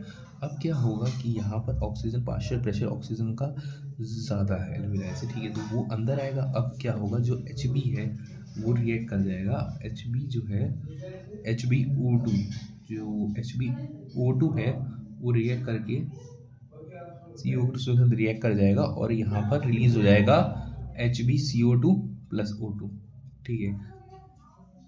HbCO2 + O2, ठीक है। वहाँ पर कार्बन डाइऑक्साइड टिश्यूज से उसके अंदर आ रही है, ठीक है। देखो यहाँ पर जो है यहाँ पे जो कार्बन डाइऑक्साइड है ये HB के साथ रिएक्ट करके इसके अंदर आ जाए और आगे चल के चल जाएगा, ठीक है। ये ऑक्सीजन मिलकर टूट के जा रहा था, ठीक है, और टिश्यूज़ के अंदर। अब यहाँ पर जो एल्विलाई है क्या इसका ऑक्सीजन आना है, ठीक है। तो ये जो HbO2 है, ठीक है, जो HbO2 है इसके साथ कार्बन डाइऑक्साइड जो फॉर्म हुई थी HbCO2 और प्लस CO2 उसके अंदर फॉर्म हो जाएगा, ठीक है। तो HbO2 फॉर्म हो जाएगा, ठीक है भैया। तो हम यहाँ पे देखते हैं एल्विलाई वाला, ठीक है। तो एल्विलाई यहाँ पर है। तो एल्विलाई में क्या होगा, ऑक्सीजन अंदर जाएगा और यहाँ पे कार्बन डाइऑक्साइड बाहर निकलेगी, ठीक है। तो अब देखो बेसिकली टिश्यूज़ में क्या हुआ कि पहले जो क्लोरीन था यहाँ प्रेजेंट है अभी, ठीक है। और यहाँ पे जो कार्बन डाइऑक्साइड है वो HbO2 के साथ रिएक्ट कर पहले तो देखो यहाँ पर HbCO2 + O2 से जब रिएक्ट करेगा, क्योंकि O2 कहाँ से आया, ये इससे आया, एल्विलाई से आया। तो ये फिर जा करके रिवर्सिबल है, ये फिर जा करके HbO2 बना देगा और ये कार्बन डाइऑक्साइड एल्विलाई के अंदर चल जाएगी, ठीक है। उसके बाद जो ये कार्बोनेट आयन है, ठीक है, जो ये CO3 नेगेटिव है, ये कार्बोनेट आयन कार्बोनेट आयन बाहर से वापस अंदर आ जाएंगे और क्लोरीन बाहर आ जाएगा। तो इसको रिवर्स ऑफ क्लोराइड शिफ्ट कहते हैं। तो ये रिवर्स ऑफ क्लोराइड शिफ्ट होता है। एट द सेम टाइम जो ये कार्बोनेट आयन है ये क्या करेंगे, वापस से H+ आयन के साथ मिल करके अपना फॉर्म कर लेंगे, CO3 वापस फॉर्म कर लेंगे, that is gives H2O + CO2 that again gives out in alveoli, ठीक है। और ये H+ आयन कहाँ से आया, ये HbH जो था उससे रिएक्ट करके ऑक्सीजन रिएक्ट करके यहाँ पर अपना H+ + HbO2 बना देगा, ठीक है। ये जो क्लोराइड आयन है ये वापस अंदर में आया और यहाँ पे जो पहले एक H+ आयन हमारा रह गया था वो उसके साथ रिएक्ट कर लेगा, ठीक है। और ये H+ आयन कहाँ से आया, जब ये ये जो HbH था जो पहले फॉर्म हुआ था अपना, ये जब ऑक्सीजन से रिएक्ट करेगा तब ये HbO2 फॉर्म कर देगा और H+ रिलीज कर देगा। और ये जो H+ है ये अपना वापस से बायोकार्बोनेट से रिएक्ट करके CO2 CO3 कर देगा जो कार्बन डाइऑक्साइड को ब्रेक डाउन करके बाहर भेज देगा और ये क्लोराइड शिफ्ट जाएगा, क्लोरीन बाहर चले जाएगा, ठीक है। तो ये बेसिकली देखो क्या होगा। सबसे पहले तो जैसे कि हमने पहले वाले रिएक्शन पढ़ा था कि जो HB है वो कार्बन डाइऑक्साइड के रिएक्ट करके HbCO2 फॉर्म कर देगा। बट अब वो HbCO2 जब रिएक्ट करेगा O2 से तब ये HbO2 + CO2 फॉर्म करता है, जो CO2 बाहर चल जाएगी, ठीक है। उसके बाद जो क्लोरीन था वो वापस चल जाएगा और CO3 था नेगेटिव वाला वो बाहर जो गया था वो वापस अंदर आ जाएगा। तो जो CO3 था वो नेगेटिव वो अंदर में है। एट द सेम टाइम जो HbH जो हमारा फॉर्म हुआ था, ठीक है, HbH कहाँ से फॉर्म हुआ था, जो पहले जब क्लोरीन बाहर गया था तो H+ जो था वो HbO2 के साथ रिएक्ट करके H+ और O2 के साथ रिएक्ट करके HbH बन गया था। At the same time O2 बाहर निकल गया था। जो HbH है वो वापस से ब्रेक डाउन होगा। इस बार HbH वापस ऑक्सीजन के प्रेजेंस ब्रेक डाउन होकर HbO2 फॉर्म कर लेगा। देखो ना यहाँ पे HbO2 फॉर्म कर लेगा O2 फॉर्म कर लेगा यहाँ पर और फिर H प्लस रह जाएगा, और ये जो H प्लस है ये फिर वापस से रिएक्ट करके इसमें चल जाएगा। देखो एक बार मैं वापस से करके दिखा देता हूँ, ठीक है सारा। सबसे पहले तो देखो हम पहले वाला भी कर लेते हैं, एक बार कंपेरिजन याद करो कि H यहाँ पे क्या होगा। सबसे पहले देखो Hb प्लस CO2 पहली रिएक्शन थी, ठीक है, तो HbCO2 प्लस ऑक्सीजन वहाँ पर फॉर्म हो गया था, ठीक है।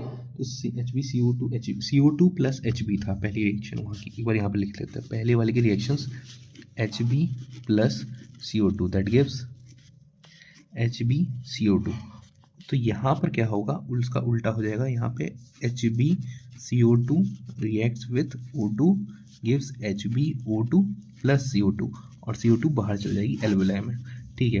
उसके बाद जो दूसरा था हमारा क्या था, वो था H2O plus CO2 gives H2CO3, उसके साथ साथ H plus plus HCO3 negative हो गया था, ठीक है। तो ये जो HCO3 नेगेटिव है ये बाहर चले गया, तो HCO3 नेगेटिव वापस अंदर आएगा, HCO3 नेगेटिव बनाएगा, और एट द सेम टाइम जो क्लोरीन था जो अंदर था वो बाहर चलेगा। इसे रिवर्स ऑफ क्लोराइड शिफ्ट किया, ठीक है। और अब इसके अलावा क्या हुआ था, इसके अलावा हुआ था कि ये जो H प्लस है ये रिएक्ट कर गया था HbO2 से, that gives HbH plus O2, ठीक है।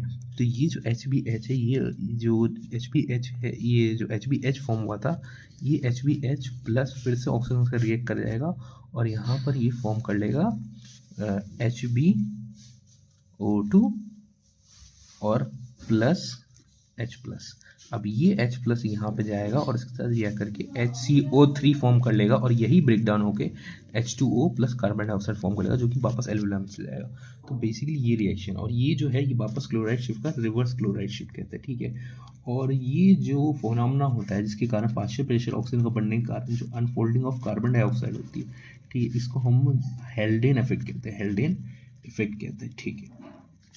अब इसके पास रेगुलेशन और डिसऑर्डर्स बचे यार, तो यहाँ पे हम लोग जरा देख लेते हैं कि कौन से सेंटर बेसिकली कंट्रोल करते हैं। देखो जो हमारा ब्रेन है यहाँ पर जो है ना आपका आ जाता है मीड्यूला पोन्स एरिया, और यहाँ पे आ जाता है आपका मीड्यूला एरिया, ठीक है।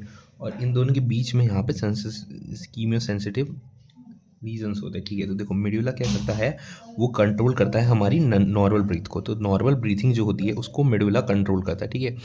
जैसे कि मान लो कि अगर मीड्यूला को लगा कि यार अब ज़्यादा हमको जो है ना नॉर्मल इनहेलेशन एक्सहेलेशन करता है, वो करता है उसको रेस्पिरेटरी रिदम सेंटर कहते हैं, ठीक है। इस रीजन को रेस्पिरेटरी रिदम सेंटर कहते हैं, रेस्पिरेटरी रिदम सेंटर, ठीक है। इसको रेगुलेट करता है, रेस्पिरेटरी रिदम सेंटर को रेगुलेट करता है, ठीक है। नॉर्मल ब्रीथिंग का काम होता है इसके अंदर, एक्सहेलेशन का, रेस्पिरेटरी मसल कॉन्ट्रैक्ट करने का, रिलैक्स करने का, ठीक है। इसके बाद जो अगला एरिया आता है that is pons area. Pons क्या है, दैट इज बेसिकली कि पोन्स के अंदर क्या होता है ना, न्यूमेटॉक्सिक सेंटर्स होते हैं बेसिकली, जो स्विच ऑफ करते हैं, स्विच ऑफ सेंटर के भीतर इसको कॉल करते हैं, ठीक है। तो बेसिकली क्या करता है ना कि इनहिबिटरी सिग्नल्स को पास ऑन करता है, और इनहिबिटरी सिग्नल्स को पास ऑन करता है अपना RRC को, that is respiratory rhythm centers को पास ऑन करता है, ताकि उनकी जो ब्रीथिंग रेट वगैरह है उसको रेगुलेट किया जा सके, और जो है नंबर ऑफ ब्रीथ्स है वो इंक्रीज किया जाता है, एट द सेम टाइम जो ज़्यादा कार्बन ऑक्सीजन उसके अंदर ले जाए, तो बेसिकली ड्यूरेशन जो है उसको डिक्रीज कर दिया जाए इसके थ्रू, बेसिकली ब्रीथिंग का नंबर इंक्रीज हो जाएगा और ड्यूरेशन कम हो जाएगी। तो ये इनहिबिटरी है, और सिग्नल करते हैं RRC को कि भाई रेट को जो है ना जल्द से जल्द आप इंक्रीज करो, नंबर ऑफ ब्रीथ को इंक्रीज करो, और ड्यूरेशन को कहीं ना कहीं कम कर दो। कीमोसेंसिटिव एरियाज को मैं बात कर लेते हैं। देखो कीमोसेंसिटिव एरियाज होता है, ठीक है, ये यहाँ पे न्यूरॉन्स होता है, ठीक है, ऊपर में इसके रिसेप्टर्स होता है, ठीक है, रिसेप्टर आएगा तो ये एक्टिवेट हो जाएगा, ठीक है।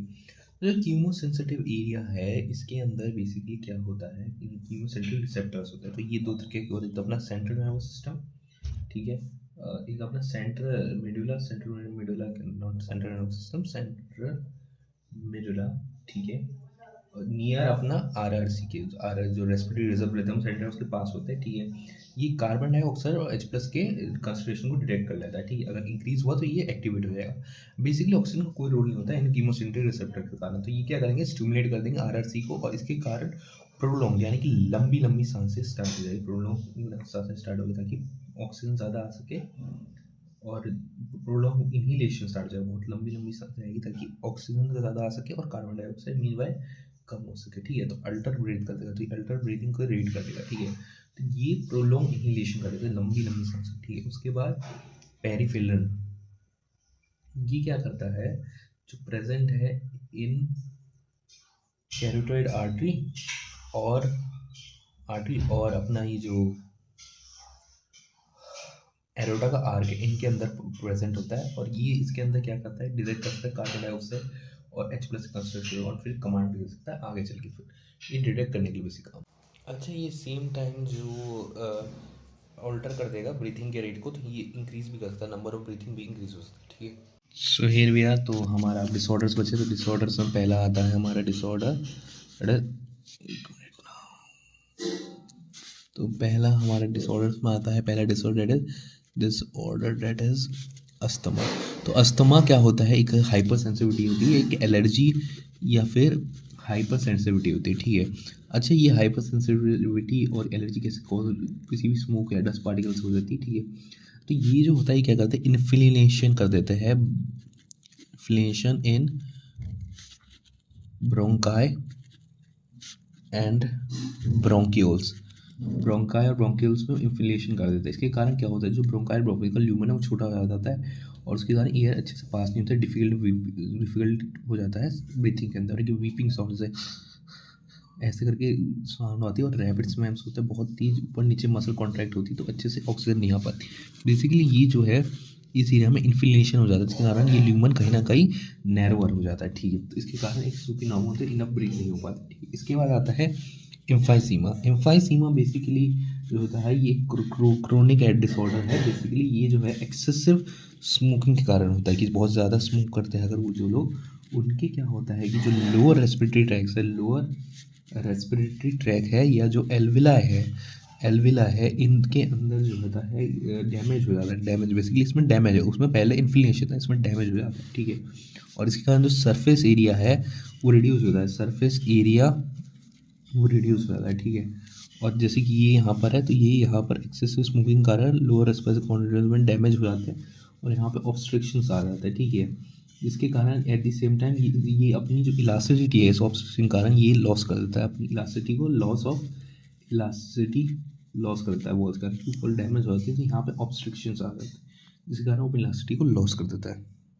देख लो एक बार, ये क्रोनिक डिसीज़ है, पहले तो क्रोनिक डिसीज़ है, ठीक है। एक्सेसिव स्मोकिंग कारण होता है, लोअर रेस्पिरेटरी ट्रैक में या फिर एल्विलाई में डैमेज हो जाता है, ठीक है। सरफेस एरिया की जगह ऑब्स्ट्रक्शन हो जाएगा, लॉस ऑफ इलास्टिसिटी होगी, तो ऑब्वियसली फिर वो इलास्टिसिटी लॉस हो जाएगी, ऑब्वियसली मतलब ऑब्स्ट्रक्शन क्रिएट होगा, तो इलास्टिक फैल नहीं पाएगा आराम से। क्वेश्चन डिसऑर्डर, या फिर हम कह सकते हैं न्यूमोनियोसिस, ठीक है। न्यूमोनियोसिस बेसिकली होता क्या है कि जिस जगह पर हम काम करते हैं, जैसे कि मान लो बहुत ज़्यादा आप ऐसे कोई भी इंडस्ट्रियल एरिया में कोई भी लेबर वगैरह काम करता है, बहुत ज़्यादा हार्मफुल सब्सटेंस बार बार ब्रीथ करता है, इसके कारण उसको डैमेज हो जाता है उसके रेस्पिरेटरी वॉल्स में, ठीक है। तो उसके कारण डिजीज कॉज हो जाती है, ठीक है। तो ये बहुत लॉन्ग एप्लीकेशन, बहुत ही लॉन्ग इफेक्ट के कारण होता है, ठीक है। और जैसे कुछ एग्जाम्पल ले लो, जैसे कि सिलिकॉन से होता है सिलिकोलाइसिस, उसके बाद एबिस्टोसिस, देन उसके बाद कूल से ब्लैक लंग डिजीज़ होती हैं, तो ये सारी डिजीज़ कॉज होगी, ब्लैक लंग डिजीज़ कॉज होगी। और ये प्रोलिफरेशन, ये फाइबरस टिश्यू का जो प्रोलिफरेशन होता है, फाइब्रोसिस होता है, ठीक है, जो डैमेज फाइब्रोसिस होता है, प्रोलिफरेशन एक्शन होता है फाइबरस टिश्यू का, ठीक है। डैमेज हो जाता है इलास्टिक की वॉल्स को, जो डैमेज होता है रेस्पिरेटरी डैमेज, वॉल्स को डैमेज हो जाता है। बेसिकली लॉन्ग टर्म में आप रहो तो बार बार आप हार्मफुल सब्सटेंस इनहेल कर रहे हो, तो कहीं ना कहीं आप रेस्पिरेटरी ट्रैक्ट को जाकर डैमेज कर देगा, और इस कारण fibrosis proliferation of fibrous tissue, जो फाइब्रस टिश्यूज होते हैं उनका मतलब एक तरह से क्या बोलते हैं, स्वेल अप हो जाएंगे, प्रोलिफाई हो जाएंगे, ठीक है। उसका वो कॉज होता है, इसको फाइब्रोसिस कहते हैं। इसके बाद कुछ डिसऑर्डर जैसे बताया गया हमारे एनसीईआरटी में, बेसिकली कि जो ना कभी आप मान लो हाई एल्टीट्यूड में चले गए, अब हाई एल्टीट्यूड में मान लो उतना पार्टिसिपेशन नहीं है ऑक्सीजन का, तो आपके ब्लड में डिसॉल्व नहीं हो जाएगा और आपको ब्रीथ करने में दिक्कत आएगी। उसके बाद बैंड्स के बारे में बताया कि मान लो बहुत डेप्थ वाटर में, तो आपका नाइट्रोजन ज़्यादा घुल जाएगी, इसके कारण बबल्स फॉर्म हो जाएंगे, तो आपको धीरे धीरे ऊपर करके ले आया जाता है, ठीक है। और हाई प्रेशर ऑफ गैसेज है, तो जो नाइट्रोजन गैस है वो हमारे बॉडी के इनसाइड घुस जाएगी, उसका डिजीनेस हो जाएगी, ठीक है। और हमारे ब्लड कैपिलरीज को वो रप्चर्स भी कर सकते हैं, बबल्स फूटने के कारण बबल्स फॉर्म हो जाएंगे वो गैसेस के, और वो कहीं ना कहीं आगे चल के हमारे कैपिलरी को एक्सप्लोड करके डैमेज करेगी, इसलिए धीरे धीरे करके निकाला जाता है साइड जिगजैग करके, ताकि बैंड्स को कंट्रोल किया जा सके और एट द सेम टाइम वो ज़्यादा हार्म नहीं करते हमारी बॉडी को। कॉज इसलिए होती है क्योंकि बहुत गहराई में बहुत हाई प्रेशर होता है, तो वो नाइट्रोजन को डिसॉल्व करता है ब्लड के अंदर। ब्लड के अंदर नाइट्रोजन डिसॉल्व होगा तो बबल फॉर्म करता है कैपिलरी में, जो कि एक्सप्लोड होने पे हमारे कैपिलरी को भी तोड़ सकता है, डैमेज कर सकता है।